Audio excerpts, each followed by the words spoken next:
हमारे पुराने पॉडकास्ट में आपने देखा कैसे हमने संदीप सर के बारे में जाना, उनके चैनल के बारे में जाना, लेकिन ये जो पॉडकास्ट है ये बहुत अलग है। ये यूथ की समस्याओं के बारे में बातचीत होगी।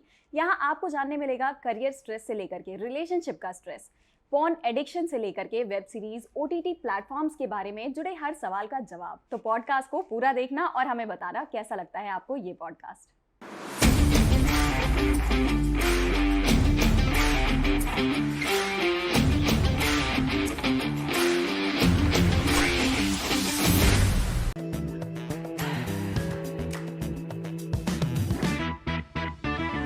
सर मैं उससे आपका एक डायलॉग उठा के ऐसे कहना चाहूंगी, सवाल पूछना चाहूंगी कि अब आप क्योंकि सीनियर गुरुजी हैं, सीनियर भक्त हैं, तो आपकी परिभाषा में सनातन धर्म क्या है?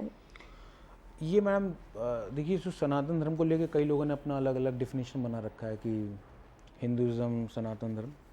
मेरे हिसाब से हमने जो सीखा, जो समझा है कि जैसे शब्द जो सनातन है, तो भगवद गीता में हमें पता चलता है कि हमारा जो एग्जिस्टेंस है, हम जो हैं भगवान के अंश हैं, हम जीवात्मा आत्मा है, हम भी सनातन है, भगवान सनातन है, भगवान भी इटर्नल है और भगवान का जो धाम है वो भी इटर्नल है।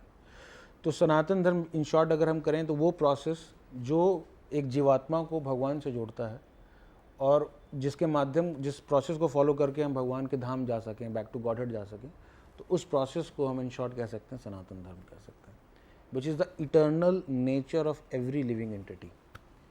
जैसे चीनी है, हाँ। तो चीनी का जो धर्म है वो क्या है कि वो मीठा ही रहेगा हमेशा। चीनी का this is the by default nature, चीनी की हमेशा मीठा रहेगा। हाँ, अगर आप नमक को लेंगी तो बाई डिफ़ॉल्ट नेचर है कि वो खारापन रहेगा। उसी तरीके से जो हमारा जो धर्म है, हमारा धर्म क्या है? सेवा करने का धर्म है। देखिए, अगर हम भगवान की सेवा नहीं कर रहे हैं तो हम बॉस की सेवा कर रहे हैं, घर पे वाइफ की सेवा कर रहे हैं, हस्बैंड की सेवा कर रहे हैं, बच्चों की सेवा कर रहे हैं, सोसाइटी की सेवा कर रहे हैं।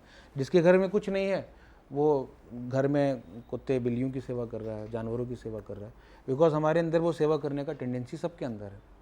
बट इतनी सारी सेवाएं करने के बाद भगवान, हम बॉस, घर, सबकी सेवा करने के बाद व्यक्ति 50-55 में जाके कहता है यार कुछ नहीं मिला जीवन में, अनसेटिस्फैक्शन मिला मुझे लाइफ में।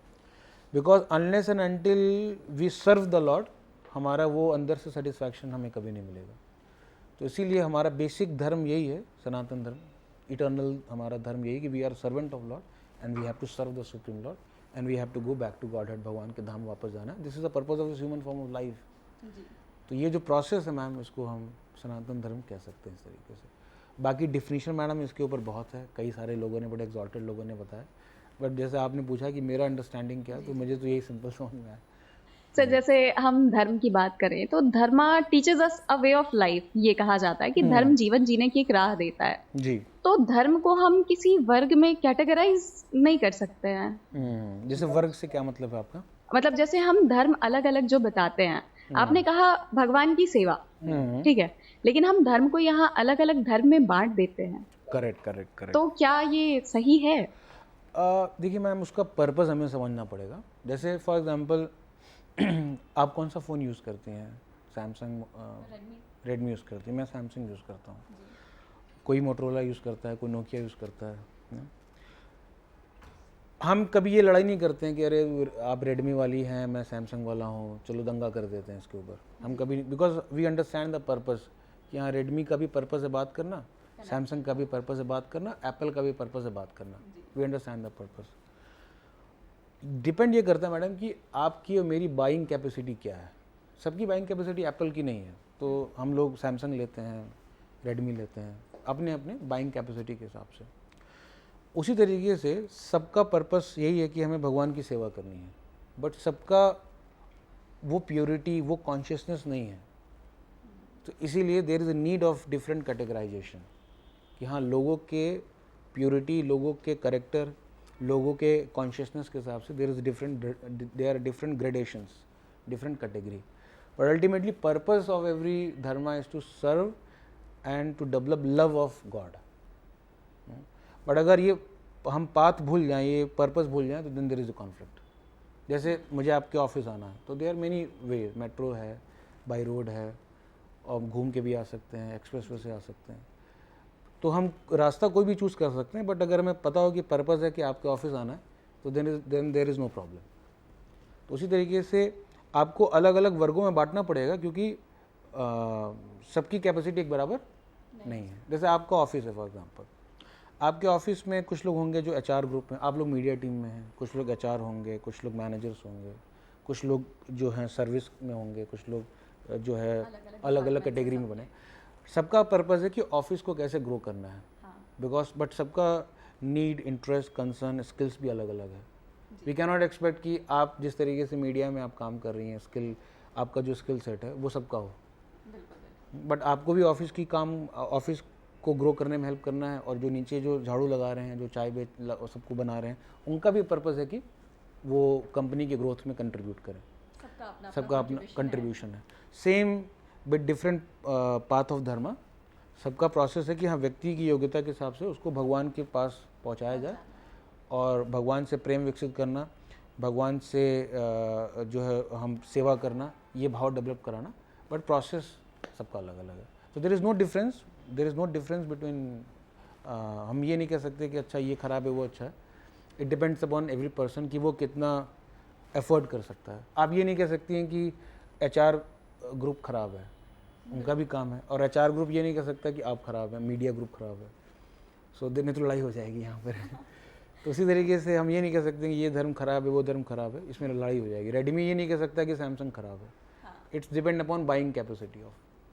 सो उसी तरीके से सर, लोगों में एक मिथ है या कंफ्यूजन है कह लीजिए कि धर्म और भक्ति, अंतर क्या है इसमें, क्या ये एक ही है? देखिए, जैसे हमने डिस्कस किया कि धर्म हमारा क्या है, हमारा वास्तविक धर्म क्या है कि हम भगवान के दास हैं। जीवेर स्वरूप है कृष्ण नित्य दास। हम भगवान के दास हैं, भगवान के पार्ट एंड पार्सल हैं, और हमें भगवान के प्रति लव विकसित करना है। भक्ति is one of the process जिसके माध्यम से हम इस कार्य को कर सकते हैं। There many process. आप अष्टांग योग कर सकती हैं, आप जो है ज्ञान योग के थ्रू जा सकती हैं, आप कर्म योग के थ्रू जा सकती हैं। But now in this present age, जहाँ हम 2023 में रह रहे हैं, हाईली डिजिटलाइज यूज़, काफ़ी ज़्यादा हार्ड पेस लाइफ है। यहाँ अष्टांग योग करना फरीदाबाद में बहुत मुश्किल है। यहाँ पर जितना अष्टांग योग का जो प्रोसेस है वो हम आज के डेट में फॉलो नहीं कर सकते। और सिमिलरली जो ज्ञान योग का जो स्टैंडर्ड है वो हम प्रोसेस फॉलो नहीं कर सकते। सो अकॉर्डिंग टू आज के कंडीशन को देखते हुए भगवान ने हमें ये प्रोसेस दिया कि हम भक्ति योग करें। बिकॉज भक्ति योग में आप ऑफिस में रहते हुए, घर में रहते हुए, अपना बिजनेस करते हुए आप आराम से भक्ति के माध्यम से आप भगवान को जान सकते हैं। सो भक्ति is one of the process by which we can develop, by which we can follow dharma, and dharma is what to develop love and service to Lord. मैं समझ बता पा रहा हूँ? नहीं, बिल्कुल सर। मुझे तो बहुत क्लियर एक्सप्लेनेशन समझ में आ रहा है, बाकी लोगों को किस हद तक समझ में आता है वो तो पता चलेगा, वो हमें बता देंगे। बता देंगे, आई होप सो। बिल्कुल सर। सर, जैसे आपका ये जो एक वीडियो था सेक्युलर पेरेंट्स पे था, इंडियन कॉन्स्टिट्यूशन भी मेंशन करता है कि इंडिया एक सेक्युलर नेशन है। करेक्ट। तो सेक्युलरिज्म ये जो वर्ड है, इसकी डेफिनेशन आपके लिए क्या है सर? देखिए मैम, ये बड़ा विवादास्पद टॉपिक है। सबसे पहले तो बड़ा सोच समझ के बोलना होगा इसके ऊपर। देखिए, जब हमारा कॉन्स्टिट्यूशन बना था मैम, तो उस समय सेक्युलरिज्म ऐड नहीं था हमारे कॉन्स्टिट्यूशन में। अमेंडमेंट ये 1976 के समय जो इमरजेंसी लगी थी, उस समय सबको देश में इमरजेंसी लगा के सारे अपोजिशन लीडर्स को जेल में डालकर, सारे इंटेलेक्चुअल्स, मीडिया, जर्नलिस्ट सबको बैन करके देन कॉन्स्टिट्यूशनल अमेंडमेंट को, प्रीएम्बल को अमेंड करके सेक्युलरिज्म ऐड किया गया। तो सेक्युलरिज्म में जो लोग बताते हैं कि सेक्युलरिज्म का मतलब है कि सब धर्म बराबर हैं, दैट्स गुड, इसमें कोई प्रॉब्लम नहीं है। बट हम देखते हैं मैम कि ऐसा लोग कह तो रहे हैं कि सारे धर्म बराबर हैं, बट सबको बराबर अपॉर्चुनिटी नहीं दिया जा रहा है। फॉर एग्जांपल इन इंडिया, आप अगर आप जाएंगे, मॉस्क जो हैं, हमारे मस्जिद हैं और हमारे जो गिरजाघर हैं, दे आर फ्री, उनके ऊपर कोई टैक्स नहीं लगता है। But why there is tax on temples if there is secularism ना? आप अगर इंडिया में अगर आप जाएं तो फॉर एग्जांपल, जैसे अगर आपको there is a right of, आप इस्लामिक शिक्षा दे सकती हैं, आप क्रिश्चियन शिक्षा दे सकती हैं, बट अगर आपको वैदिक शिक्षा देनी हो, शास्त्रीय शिक्षा देनी है, तो उसके ऊपर there is many strict restrictions are there ना।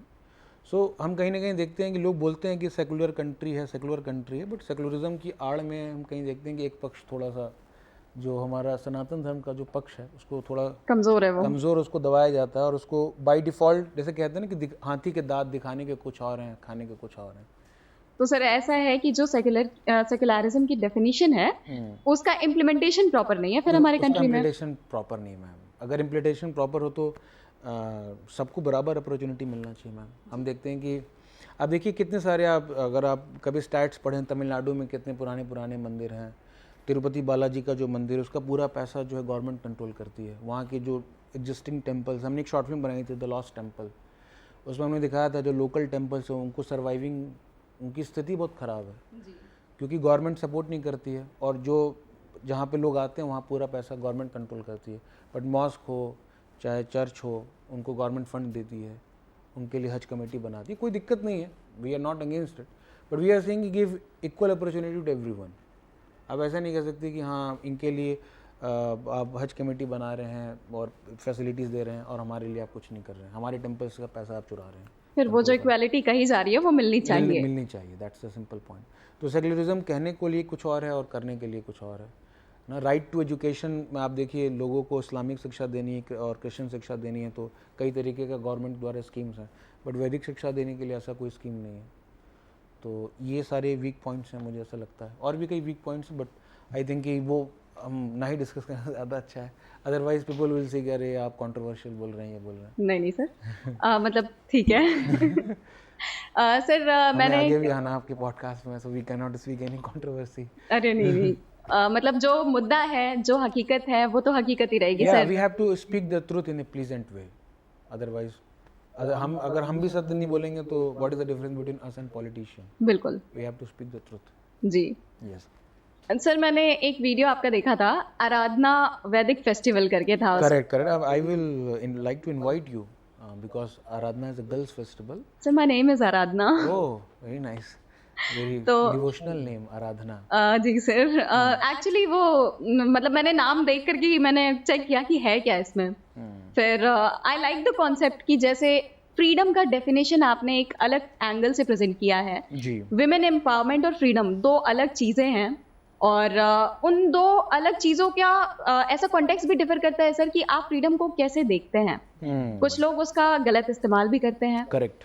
तो आप उस फ्रीडम को उस विमेन एम्पावरमेंट के टर्म्स में एक बार बताना चाहेंगे? देखिए मैम, विमेन एम्पावरमेंट जो है ना, ये सब एक्चुअली जैसे आप पहले तो मैं आराधना फेस्टिवल के बारे में थोड़ा बता दूं कि ये जो आराधना फेस्टिवल है, हमारे जो काउंसलर हैं उनका नाम है हिज ग्रेस सुंदर गोपाल प्रभु जी, और जिनके गाइडेंस में हम ये एक्टिविटीज़ करते हैं, चैनल ऑफलाइन ऑनलाइन। कई जो आराधना फेस्टिवल भी आपने जो देखा था, तो वो हमारे सीनियर जो प्रभु जी हैं, काउंसलर हैं, उनके मार्गदर्शन में हम करते हैं। तो प्रभु जी का ऐसा विज़न था कि हम बॉयज़ के लिए तो काफ़ी कुछ कर रहे हैं, अपॉर्चुनिटीज़ हैं, बट जो यंग गर्ल्स हैं, हमारी माताएं हैं, उनको ट्रेनिंग एजुकेशन देने की आवश्यकता है। बिकॉज कहीं ना कहीं जो हमारी माताएं बहनें हैं, they are the leaders of their home, because they are making the civilization. एक सिविलाइजेशन कैसा होगा, that depends upon the character of a women. So Aradhana festival के माध्यम से हमारा पर्पस था कि वुमेन्स को भी ट्रेन करना, एजुकेट करना, और उसमें काफ़ी सारी गर्ल्स उसमें आई थी। आपने अगर वीडियो देखा होगा, more than 500 to 600 girls I थी। इस बार हम लोग उसको डबल करेंगे, मोर देन 1000 गर्ल्स हम लोग प्रयास करेंगे लोग आए इसमें। जरूर सर, हम भी शामिल होना चाहेंगे। बिल्कुल, मोस्टली आप उसमें आए। का एक चैनल है शिक्षार्थकम, जो हमारे लोगों को, यूथ को वैल्यूज देता है, स्पिरिचुअलिटी सिखाता है। जी। और आप इस्कॉन से भी जुड़े हुए हैं, लेकिन इसके साथ ही साथ आप यूथ की काउंसलिंग भी करते हैं। तो किस तरह की प्रॉब्लम्स लेकर के आते हैं सर यूथ आपके पास? देखिए, ये बड़ा एक्चुअली मुझे अगर मैं बात करूं तो चैनल खोलने का जो सबसे बड़ा फ़ायदा मुझे जो समझ में आया, एक तो है कि हम वीडियोस वगैरह बना रहे हैं, लोग देख रहे हैं, अप्रिशिएट कर रहे हैं, और लोग काफ़ी सपोर्ट भी कर रहे हैं। बट इसका एक सबसे बड़ा फ़ायदा मुझे कोविड के टाइम ये समझ में आया कि हम लोगों से 1 to 1 इंटरेक्ट कर पाएँ। हाँ, बिकॉज आपको पता था कोविड के समय सब कुछ बंद हो चुका था, फेस इंटरेक्शन तो खत्म हो गया था। जो हमारे टेम्पल में क्लासेस चलती थी, प्रीचिंग काम चलता, तो बंद हो गया था। So we are forced to think कि अब हम क्या करें, अब हमें कुछ अलग करना होगा, बिकॉज ऑडियंस तो मिल नहीं रही है हमें। तो हमने सोचा कि हम ऑनलाइन प्रीचिंग करते हैं। We will make some groups, WhatsApp groups, लोगों को बुलाएंगे, we will do Zoom sessions, उनको 1 to 1 गाइड करेंगे। तो जब हम अलग अलग लोगों से बात करने लगे, हमें पता चला कोई लड़के हम जम्मू में बैठे हैं, कुछ बंगाल में बैठे हैं, कुछ महाराष्ट्र में, कुछ उड़ीसा में, और उनकी कई सारी समस्याएं हैं। देखिए वीडियो मैम तो वो तो एक तरीके का इंटरेस्ट बिल्ड करने का तरीका है। वीडियो देख के कोई चेंज नहीं होता है, क्योंकि अब देखिए अगर वीडियो देख के लोगों का लाइफ चेंज होता तो इतने सारे मोटिवेशनल स्पीकर, इतने व्यूज़ है, मिलियन मिलियन व्यूज़, सबके लाइफ चेंज हो जाते हैं। लोगों की लाइफ चेंज होती है जब हम उनको वन टू वन उनको सुनते हैं, उनकी प्रॉब्लम को अंडरस्टैंड करते हैं, और उनके सिचुएशन को देखते हुए उनको अगर हम गाइड करते हैं। तो जब हमने ग्रुप बनाए इस तरीके से, लोग हमसे जुड़ने लगे, तो यूथ्स के पास अलग अलग प्रकार की समस्याएं थी। कोई कहता था कि पढ़ाई में मन नहीं लग रहा है, घर में पेरेंट्स जो हैं वो फेवरेबल नहीं हैं, अब हम कैसे डिवोशनल लाइफ फॉलो करें, मेरी आदत बहुत ख़राब है, मुझे गलत एडिक्शन में फंस गया हूँ मैं, मेरा ब्रेकअप हो गया है, मेरा सुसाइड करने का मन कर रहा है। तो कई प्रकार के कॉम्प्लिकेटेड इश्यूज़ भी हमारे पास आते थे। तो हमें लगा कि यार इन लड़कों को हेल्प करना, इनको गाइड करना इज़ वेरी इंपॉर्टेंट। तो फिर वहाँ पर हम उनको फ़ोन पे वन टू वन गाइड करते थे, उनकी सुनना। लोग अपने लाइफ से परेशान हैं, बट अगर आप 50 लोगों की समस्याएं सुन रही हैं तो अपना दुख कम लगने तो लगता है। हमें लगता है हम छोटी छोटी चीज़ों को लेकर परेशान हैं, लोगों की लाइफ में कितनी प्रॉब्लम है। तो एक बड़ा बेटर अंडरस्टैंडिंग मिला कि हमें भगवान ने जो कुछ दिया है बहुत ज़्यादा कुछ दिया है, कई लोगों के पास ये सब भी नहीं है। तो बड़ा उससे हेल्प मिला, और ये समझ में आया कि ग्राउंड में लोग काफ़ी परेशान हैं, यूथ काफ़ी परेशान है, फैमिली कई बार ऐसा होता है कि वो अपने माता पिता को नहीं कह पाते हैं, दोस्तों को भी बताएंगे तो दोस्त उनको गलत सलाह देते हैं, अरे कोई नहीं यार चलता है, एक बार और पी के आ जाते हैं, मूवी देख के आ जाते हैं। तो कोई किसी के पास प्रॉपर सोल्यूशन नहीं है।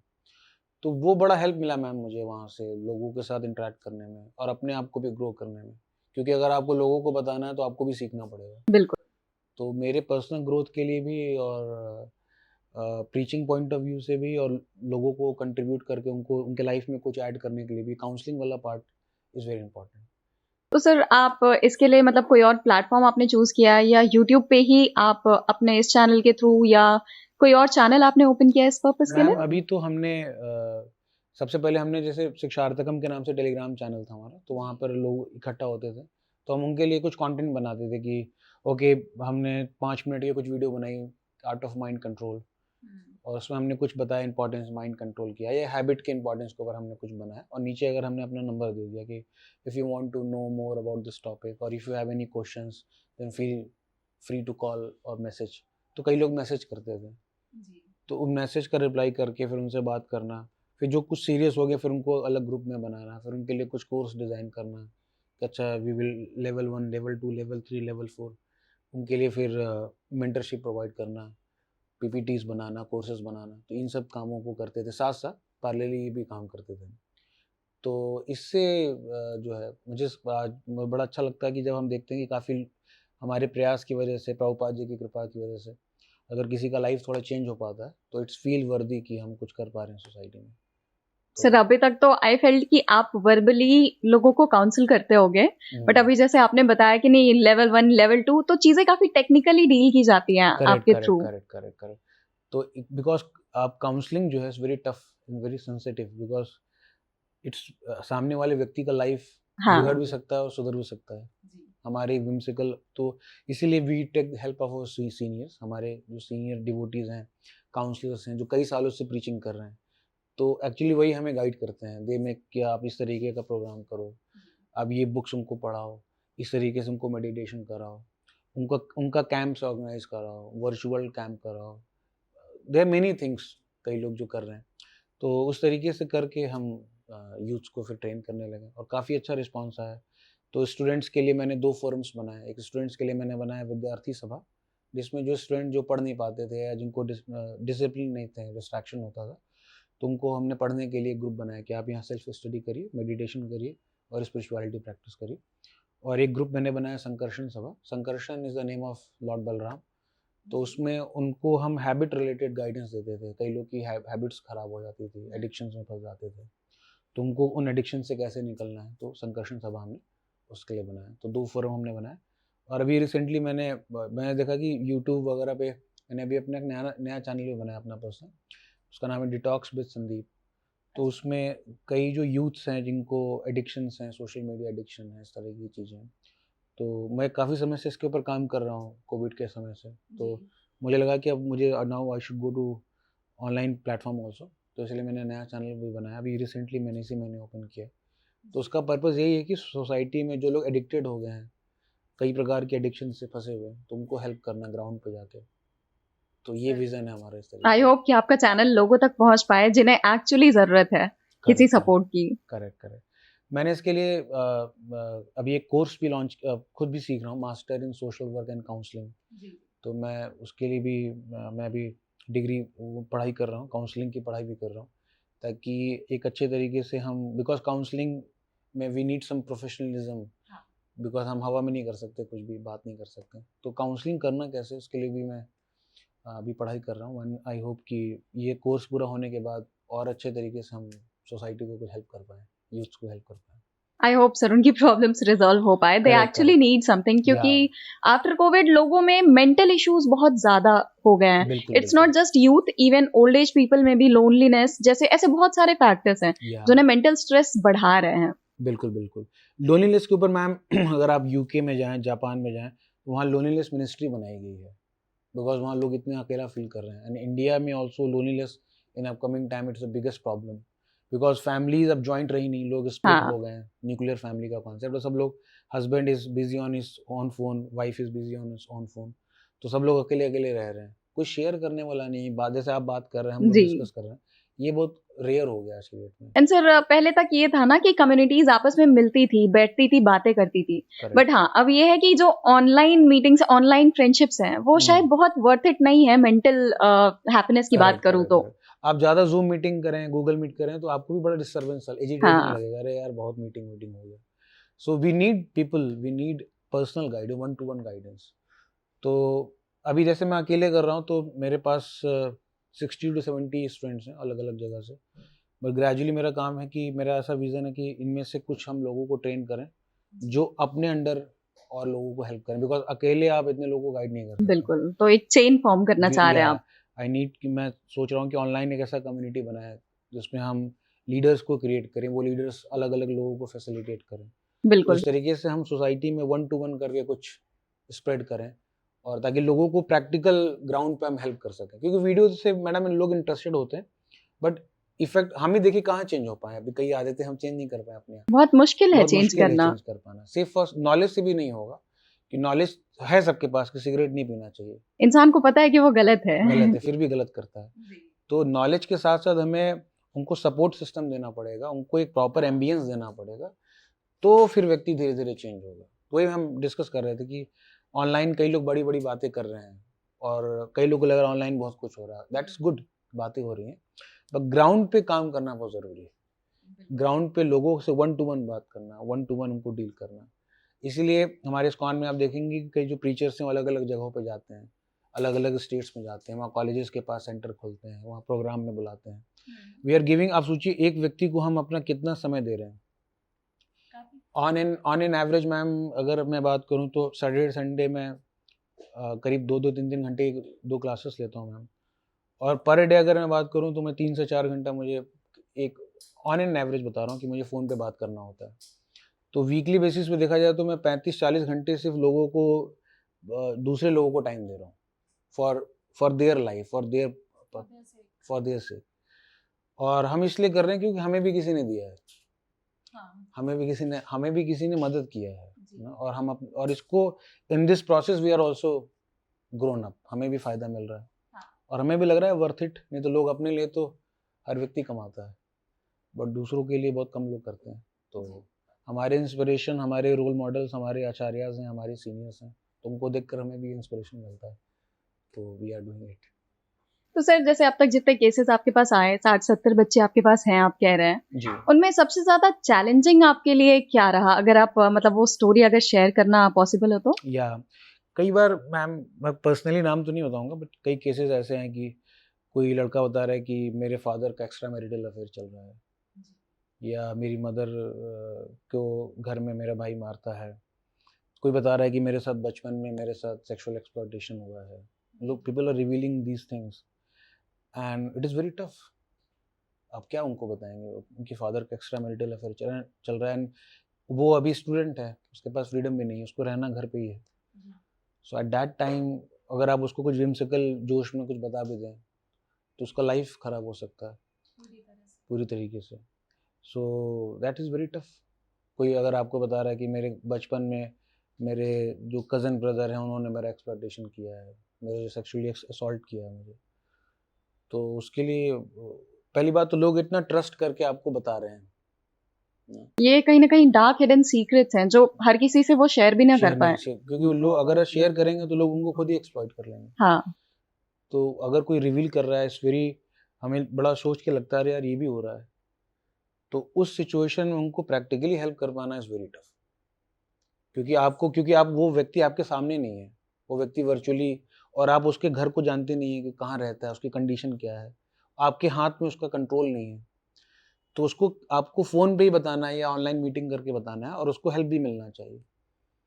सो दैट ये कुछ ऐसे चैलेंजिंग केसेस आ जाते हैं कि हमें समझ नहीं आता। कोई बता रहा है कि मेरे पिताजी शराब पीते हैं, मुझे बहुत पीटते हैं, मैं माला कर रहा था, मैं भक्ति कर रहा था, तो उस पर मेरे पिताजी ने मेरी बहुत पिटाई की है। उसको अब क्या, या मेरे फैमिली फोर्स करती है मुझे नॉनवेज खाओ, और मैं नॉनवेज नहीं खाता हूँ तो मुझे बहुत मारते हैं। तो they are many kinds of person, सबकी अलग अलग सिचुएशंस हैं। एंड सर इसमें जो एक चैलेंज मैं देख पा रही हूँ, एक चैलेंज ये भी है कि आप अगर ऑनलाइन मीडियम पे कुछ सॉल्यूशन दे भी रहे हैं तो सामने वाला उसे कैसे समझ रहा है, ये भी बहुत बड़ी बात है। हो सकता है कि हम जो सोल्यूशन दे रहे हैं बट वो उसके लिए एप्लीकेबल नहीं है। हाँ, हम उसको बोलें कि आप स्पिरिचुअलिटी फॉलो करो, आप मेडिटेशन करो, बट उसके घर में माहौल नहीं है, क्योंकि वो उसके घर में वो उसके पास फ्रीडम नहीं है। वो अगर मेडिटेशन करेगा भी तो उसके घर वाले उसकी पिटाई करेंगे, उसको अब क्या बताएंगे। तो वो बहुत सोचना पड़ता था। That's why we take help of our seniors also. अकेले हम नहीं कर सकते, and we need our team members, उनसे भी हम डिस्कस करते हैं, या हम अपने सीनियर से भी टाइम टू टाइम डिस्कस करते हैं। ट्रेनिंग प्रोग्राम हमारा होता है, they conduct our training program, workshop. तो इस तरीके से, and ultimately by the blessings of Krishna और भगवद गीता की नॉलेज को यूज़ करके देन चीज़ें चल जाती हैं, काम हो जाता है। तो सर ये कुछ इस तरीके के चैलेंजेस मैडम हमारे सामने आते हैं। और जब आप दूसरों का दुख ज़्यादा सुनेंगे ना, तो आपके अंदर भी टेंडेंसी आ जाएगी कि you will also get affected. सबसे ज़्यादा सुसाइड, आपको पता है सबसे ज़्यादा सुसाइड का अगर कोई प्रोफेशन है दैट इज़ साइकाट्रिस्ट। आप अगर गूगल पर सर्च करेंगे, सबसे ज़्यादा सुसाइड रेट जो साइकाट्रिस्ट प्रोफेशन में है, बिकॉज सबका दुख सुनते सुनते दे गेट एजिटेटेड, वो खुद डिप्रेस हो जा रहा है। सो हमारे लिए भी बड़ा चैलेंजिंग होता है कि हमें अपने कॉन्शियसनेस के ऊपर, अपने ग्रोथ के ऊपर हमें काम करना बहुत ज़रूरी है, because we are giving everyone, so we should take also. हमने जैसे सुशांत सिंह राजपूत जी की जो मूवी थी छिछोरे, उसमें भी कॉन्सेप्ट शायद यही था कि सुसाइड नहीं करना चाहिए, लेकिन अल्टीमेटली उनकी डेथ का रीजन कहीं ना कहीं सुसाइड निकला। तो ये बहुत बड़ा क्वेश्चन मार्क था उस fact. Correct. In fact ma'am, you will be surprise कि in India every year 50,000 college students are committing suicide. बिल्कुल 50,000 college students, and India is a nation of youth. Majority, अभी जो पॉपुलेशन इंडेक्स आया उसमें majority population हमारी youth की है। तो ये बहुत बड़ा सवाल ही उठता है कि यूथ जो कॉलेज में पढ़ रहा है, देखिए उसके पास अभी इकोनॉमिक चैलेंज उतना नहीं है, उसको घर नहीं चलाना है, इज फ्री, पढ़ाई कर रहा है, क्यों छोटे छोटे इश्यूज पे लोग सुसाइड कर रहे हैं। रिलेशनशिप ब्रेकअप हो गया, कैरियर में उतना नहीं कर पाए, किसी ने डांट दिया, किसी ने कुछ बोल दिया, तो वी गेट सुसाइड। तो अगर ये 60,000 लोग में से अगर 100 लोग भी अगर आ जाएं हमारे पास, क्या हम अपना लाइफ जो है सोसाइटी की सेवा में लगाएंगे, तो कितना बड़ा चेंज लाया जा सकता है। बिल्कुल, वो अपनी लाइफ तो चेंज करेंगे और कहीं किसी और की लाइफ में भी कंट्रीब्यूट कर पाएंगे। तो 60,000 लोग मैम इस तरीके से लोग सुसाइड कर ले रहे हैं, बट इसका कुछ सोल्यूशन गवर्नमेंट के पास भी नहीं है। देखिए पेरेंट्स के पास भी इसका सोल्यूशन नहीं है। सो कहीं ना कहीं लाइफ में एक स्पिरिचुअल, इसीलिए हमारा रोल है, मतलब सोसाइटी में स्पिरिचुअल टीचर्स का भी बहुत बड़ा रोल है, और लोगों को गाइड करना, ट्रेन करना is the need of the hour. So मुझे ऐसा लगता है कि आने वाले टाइम में हमें काउंसलर्स, फैसिलिटेटर्स, टीचर्स, बहुत मेंटर्स बहुत आवश्यक होंगे हमें। तो जिस हिसाब से लाइफ कॉम्प्लिकेटेड होती जा रही है, लोग बड़े एजिटेटेड हो रहे हैं, एकदम ओवरवेल्म हो जा रहे हैं, इंफॉर्मेशन इतना ले रहे हैं, और लाइफ कभी भी चेंज हो सकती है, ऑफिस कभी भी चेंज हो सकता है। लोगों के पास आज की डेट में खुश होने का भी वक्त नहीं है, वो अपनी लाइफ में इतना बिजी है। Correct. So that's why there is a role of spiritual teachers, spiritual preachers also, otherwise situation आने वाले दिनों में और खराब होगी। बिल्कुल सर, कभी आपके पास ऐसा भी कोई केस आया है कि कोई कह रहा हो कि मैं स्पिरिचुअलिज्म की ओर नहीं जा पा रहा हूँ, ऐसे भी केसेस आते हैं? कई केसेस आते हैं मैम कि जो लोग बता रहे हैं कि हम प्रैक्टिस तो कर रहे हैं बट हमें कुछ फ़ायदा नहीं हो रहा है, या हमने जितना सोचा था उतना हमें ग्रोथ नहीं मिल रहा है, मैं मेडिटेशन नहीं कर पा रहा हूँ, मैं रीडिंग करता हूँ, स्क्रिप्चर्स पढ़ता हूँ, समझ नहीं आता है, मैनी केसेस कम। तो इस केस में हमें सबसे पहले क्या है कि हमें उस व्यक्ति को समझना पड़ता है कि उस व्यक्ति का नीड क्या है, उसका इंटरेस्ट क्या, उसका कंसर्न क्या, उसके एक्सपेक्टेशंस क्या है। फॉर एग्जांपल अगर कोई क्लास 10th में है, कोई मैरिड है, कोई बिजनेस कर रहा है, कोई ओल्ड एज में है, और चारों लोग स्पिरिचुअलिटी फॉलो कर रहे हैं, बट सबका नीड इंटरेस्ट अलग अलग है, तो हम सबको एक तरीके का गाइडेंस भी नहीं दे सकते हैं। तो हमें जो स्कूल में पढ़ रहा है, कॉलेज में पढ़ रहा है, उसको बोलना पड़ेगा देखो ज़्यादा कुछ नहीं करना, थोड़ा बहुत मेडिटेशन करो, भगवद गीता का 1-2 श्लोक पढ़ो, फोकस अपनी पढ़ाई पे करो, कैरियर पे पढ़ाई करो। जो व्यक्ति मैरिड है, उसका एक सोर्स ऑफ इनकम है, उसको बोलना पड़ेगा भाई रिलेशनशिप पे भी काम करो, आप फैमिली को टाइम दो, बच्चों को टाइम दो। जो लोग ओल्ड एज में, उनको अलग तरीके से गाइड करना पड़ता है। ओल्ड एज के केसेस तो मेरे पास ज़्यादा नहीं आते हैं, बेसिकली जो यूथ अभी पढ़ाई कर रहे हैं या तो जो मैरिड हैं। तो इस तरीके से हमें व्यक्ति को समझ के गाइड करना इज़ वेरी टफ, और इसमें पेशेंस चाहिए मैम। एक केस पे आपको टाइम बिताना पड़ेगा, आपको रिलेशनशिप बनाना पड़ेगा, आपको खुद भी रिसर्च करनी पड़ेगी कि हाँ, सामने वाले को कैसे कन्विंस किया जा सकता है। करेक्ट। इसीलिए मैंने बोला कि there is role of training and workshop, जो हमारी सीनियर्स जो हमें हेल्प करते हैं, we can not do alone, very frankly. So मैंने शुरू में बताया था आपको कि प्लेटफॉर्म भी सीनियर्स का है, और ये गाइडेंस और विजडम भी हमारे सीनियर्स का ही है, तो उनका ही हेल्प है। कहते हैं ना कि कुछ लीडर्स जो हैं पीछे रह के काम करते हैं, they create leaders, they create other people कि आप लोग आगे जाके काम करो, बट पीछे से वही लोग गाइड कर रहे हैं। तो ultimately everything is coming from our superiors, so that's the secret. वो जो बता रहे हैं उसको समझ के, उसको अप्लाई करके, और जो चैलेंजेस आ रहा है फिर उनसे शेयर करना, डिस्कस करना, और अदर जो लोग काम कर रहे हैं प्रोफेशनली उनसे सीखना। तो ये एक काम है मैम, काउंसलिंग। तो सर, जैसे आप खुद भी प्रिपरेशन फेज में रहे हैं, कंपटीशन देखा है आपने, करेक्ट। मुझे लगता है आजकल का यूथ सबसे ज्यादा अगर किसी चीज से परेशान है तो वो है करियर स्ट्रेस। तो इस पे आपका क्या टेक है सर? कहीं ना कहीं आपका पर्सनल एक्सपीरियंस भी होगा इस फील्ड में। इट्स वेरी टफ कि मैम आजकल कैरियर इतना ज़्यादा लोगों पे एक्सपेक्टेशन का बोझ डाल दिया जाता है ना, और एक्सपेक्टेशंस ही की है उस सारी प्रॉब्लम का। करेक्ट। मुझे ऐसा लगता है मैम कि कई बार लोगों का जो मूड है वो भी एक्सप्लॉयटेटिव तरीके का होता है, लोग फ़ायदा उठाना चाहते हैं। जैसे फॉर एग्जांपल मैं राजेंद्र नगर गया था कुछ दिनों पहले, जहाँ यूपीएससी की तैयारी होती है, मैंने यूपीएससी का सिलेबस देखा हुआ है, मैंने आई नो। तो जिस तरीके का डेडिकेशन यूपीएससी के लिए चाहिए, उतने अगर किसी व्यक्ति ने ज़िंदगी में कोई एग्ज़ाम नहीं निकाला है, या उसने कभी ज़िंदगी में अच्छे से पढ़ाई नहीं की है, और ये व्यक्ति अगर कोचिंग, किसी मोटिवेशनल स्पीकर को देख लिया, किसी कोचिंग इंस्टीट्यूट का देख लिया वीडियो, रील देख ली उसने, इंस्पिरेशनल बातें सुन ली, और वो यूपीएससी की तैयारी करने आ गया, और कोचिंग वाले भी उसको बोल देते हैं कि हाँ हाँ हो जाएगा, कुछ रील वील बना देते हैं, मोटिवेशनल टॉक बता देते हैं, उसको लगता है कि मैं कर लूँगा। तो एक तरीके से लोग उसको चीट करते हैं। सर, कोचिंग भी आज की डेट में एक बिजनेस ही हो गया है। बिजनेस बन गया ma'am, this is a total business. और इंडिया में सबसे बड़ा अगर कोई बिजनेस इंडस्ट्री है दैट इज एजुकेशन से लोग पैसा कमा रहे हैं। ना सिर्फ कोचिंग वाले, अगर आप राजेंद्र नगर में जाएं तो वहाँ पर जो फ्लैट्स लेने वाले जो हैं वो भी ब्रोकर्स बहुत पैसा कमाते हैं, बिना उनके कमीशन के आप फ्लैट नहीं ले सकते हैं। तो इट्स अबाउट मार्केट एक्चुअली। लोग उनको सत्य नहीं क्यों बता रहा है कि देखो यार, आप यूपीएससी के लिए नहीं बने हुए हो, आप कुछ और भी कर सकते हो। हर कोई एक ही पोस्ट पे थोड़ी जा सकता है। जैसे फॉर एग्जांपल लोग बोलते हैं मेहनत करो सब हो जाएगा। देखिए गधा कितना भी मेहनत कर ले घोड़ा नहीं बन सकता है। ऑफ कोर्स घोड़ा ग्रो कर सकता है, गधा भी ग्रो कर सकता है, बट वो अपनी नेचर को बदल नहीं सकता। सो पेरेंट्स भी कई बार नहीं समझते कि बोलते हैं कि नहीं हमारे पड़ोसी का लड़का यूपीएससी कर रहा है, तुम भी यूपीएससी करो।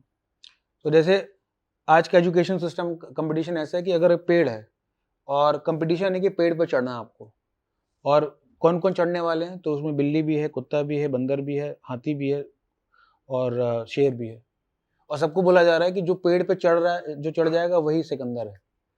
तो आपको क्या लग रहा है, कभी तो हाथी तो कभी नहीं चढ़ पाएगा, और तो उसको लगेगा कि मैं यूजलेस हूँ। लेकिन पेड़ तोड़ने की बात होगी तो हाथी सबसे पहले तोड़ के सबके अंदर अलग अलग स्किल्स हैं, बट कंपटीशन एक है कि भाई आपको एग्जाम निकालना है।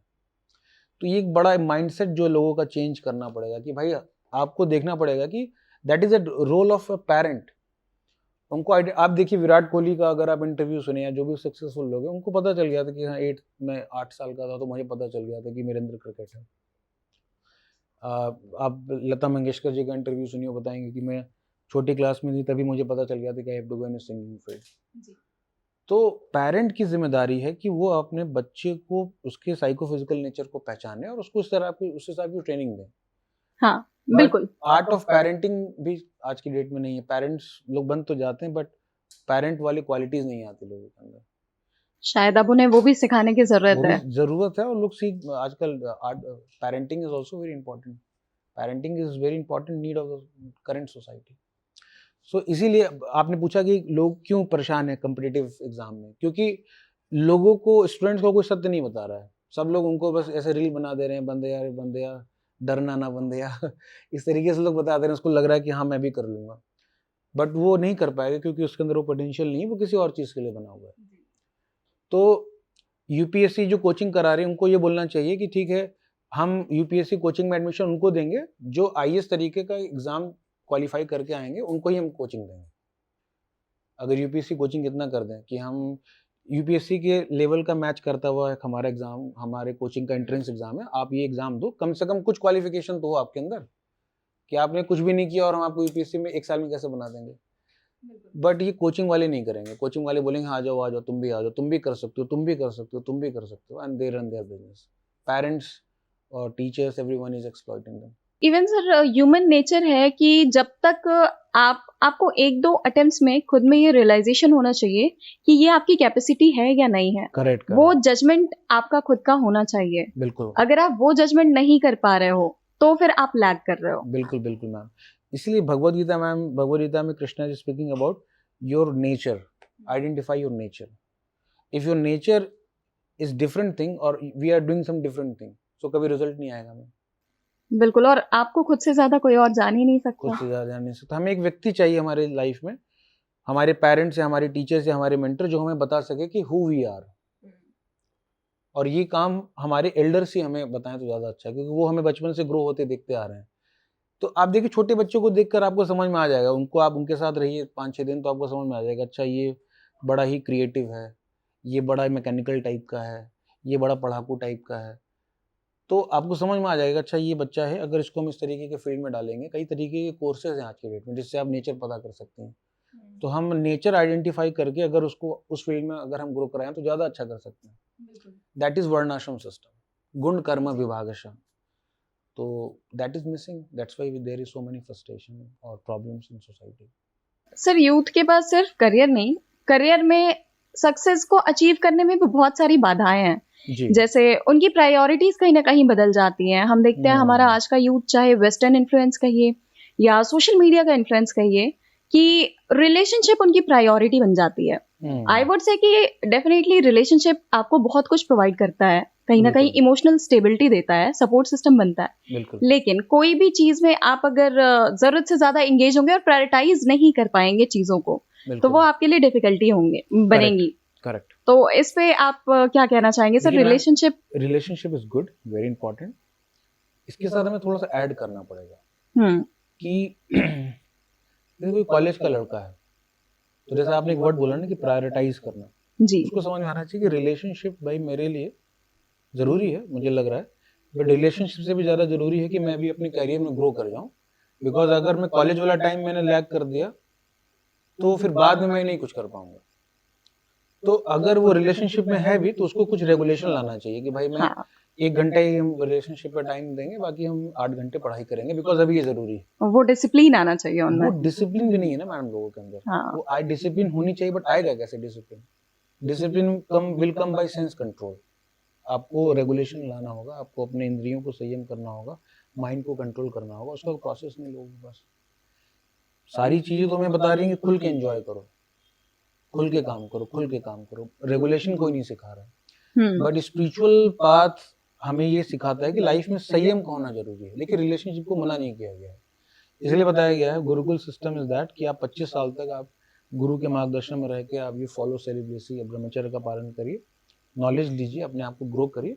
After 25 you enter into marriage, because now you are a mature person, you have knowledge, so take responsibility of your wife, family. गृहस्थ वहां से शुरू हो सकता है। 25 से 50 साल आप फैमिली लाइफ को करो, बच्चों को आप एजुकेशन दो, उनकी शादियां करो। After 50 you retire, you husband wife retired and they take vanaprastha ashram. कि हस्बैंड वाइफ दोनों लोग जाते हैं अलग अलग जगहों पर, अलग अलग धाम में जाते हैं, तीर्थ करते हैं। आफ्टर 75 यू टेक संन्यास। हाँ, तो बच्चे भी खुश, पत्नी भी खुश, आप भी खुश, आपका भी ग्रो हो गया। बट वो सिस्टम नहीं मैडम आज की डेट में। रिलेशनशिप को किसी ने मना नहीं किया है। Relationship is the part of life and everyone has to take. But आज की डेट में जो पागलपन, जो एक तरीके का उसे हम कहते हैं कि रिलेशनशिप भी लोग कम, उसको अब एक्सप्लॉइटेटिव टेंडेंसी आ गई है कि हम एक्सप्लॉइट करना चाहते हैं। और सर उसके साथ साथ ये कहीं ना कहीं ट्रेंड है कि हमें भी रिलेशनशिप में आना है। हमें भी रिलेशनशिप नहीं है तो प्रेशर है आपके ऊपर। हम देखते हैं कि आज की डेट में एक 8वीं क्लास का बच्चा भी कहीं ना कहीं रिलेशनशिप में एंगेज्ड है। दैट इज ये एक्चुअली यही तो सिविलाइजेशन का डिग्रेडेशन का एक कारण है कि हम गलत चीजें कर रहे हैं गलत समय पर। और कोई बताने वाला नहीं है कि अरे आप 8वीं क्लास में हैं तो अभी आपके लिए है कि आप अपने कैरियर पे ग्रोथ करो, उसके बाद जब आप 25 साल के हो जाएं तो become responsible. It's about responsibility ma'am ji. लोग रिलेशनशिप नहीं, लोग एंजॉय करना चाहते हैं। जैसे कहते हैं कि मैं आपकी पीठ खुजलाऊंगा, आप मेरी पीठ खुजलाइए, और जब तक मुझे आपसे प्लेजर मिल रहा है, आपको मुझसे प्लेजर मिल रहा है, तो हम रिलेशनशिप में, और जहाँ प्लेजर मिलना बंद हो गया तो हम अलग, आप अलग। रिलेशनशिप में आप हमारे पेरेंट्स को देखिए, हमारे पेरेंट्स इतने सालों से रिलेशनशिप में, because they have commitment, they have taken responsibility. Sir वो मैच्योर एज पे वो डिसीजन उनका रहा है। करेक्ट। बट अभी हम जो रिलेशनशिप देख रहे हैं ma'am, that is total of enjoyment, that is based on enjoyment. कि जब तक हम एंजॉय कर रहे हैं एक दूसरे के साथ तब तक हम साथ हैं, और जिस दिन एंजॉयमेंट बंद हो गया उस दिन हम अलग अलग हो जाएंगे। So that type of relationship will not create good position in society, उस व्यक्ति के लिए और सोसाइटी के लिए भी। अगर शादी से पहले ही मान लीजिए किसी कोई व्यक्ति 5 रिलेशनशिप में रह चुका है, what commitment he will have to his partner after marriage, and what culture and knowledge he will give to his upcoming generation. That is very serious problem. आपकी अपकमिंग जनरेशन आपसे क्या ही सीख पाएगी? तो दैट इज वेरी, अब देखो Indian culture में ये सब चीजें नहीं थी। अगर आप ये सब बातें हो रही तो दैट्स व्हाई हम खुल के मैं बता रहा हूँ, वाइफ स्वैपिंग, ये सब चीजें कहाँ से आ रही हैं? ये वेस्टर्न इन्फ्लुएंस कह सकते हैं हम। These things are coming. अब देखिए जितना ज्यादा रिलेशनशिप ये सब ओपन होता जा रहा है, ओपन रिलेशनशिप, उतना ही ज्यादा रेप भी बढ़ रहा है। देखिए सर अभी मैंने एक न्यूज पढ़ी थी कि यूपी में अपनी 2 साल की कजिन का किसी 8वीं कक्षा का बच्चा था शायद, करेक्ट, उसने पॉर्न वीडियोस देखे और उसके इन्फ्लुएंस में उसने 2 साल की कजिन का रेप किया। करेक्ट। तो ये पोर्नोग्राफी भी यूथ को बहुत गलत डायरेक्शन में लेके जा रही है। करेक्ट। सो इसीलिए इन मुद्दों पे खुल के बात करने की जरूरत है। हालांकि मैं डिस्कस नहीं करना चाह रहा, बट आपने पूछा तो मैं आपको बता रहा हूँ। India is the 3rd biggest country जहाँ पर सबसे ज्यादा पोर्नोग्राफी देखा जाता है जी। और अगर मैं आपको आंकड़ों की बात करें तो दुनिया की आबादी है मैम 8 बिलियन करीब, और एक वेबसाइट है पॉर्नहब, वहाँ पर 25 बिलियन लोग पोर्नोग्राफी देखते हैं जी। मतलब दुनिया की आबादी 8 बिलियन, करीब 3 गुने से ज्यादा लोग पोर्नोग्राफी देख रहे हैं एक वेबसाइट पे, और इस तरीके के करीब 230 मिलियन वेबसाइट्स हैं। अब सोचिए क्या लोग देख रहे हैं सोसाइटी में। तो अगर हम अपने प्राइवेट स्क्रीन में हम गलत चीज़ देख रहे हैं और हम सोसाइटी में कैसे हम अपने दिमाग में कूड़ा कचरा डाल रहे हैं और हमारा बिहेवियर अच्छा तो नहीं हो सकता।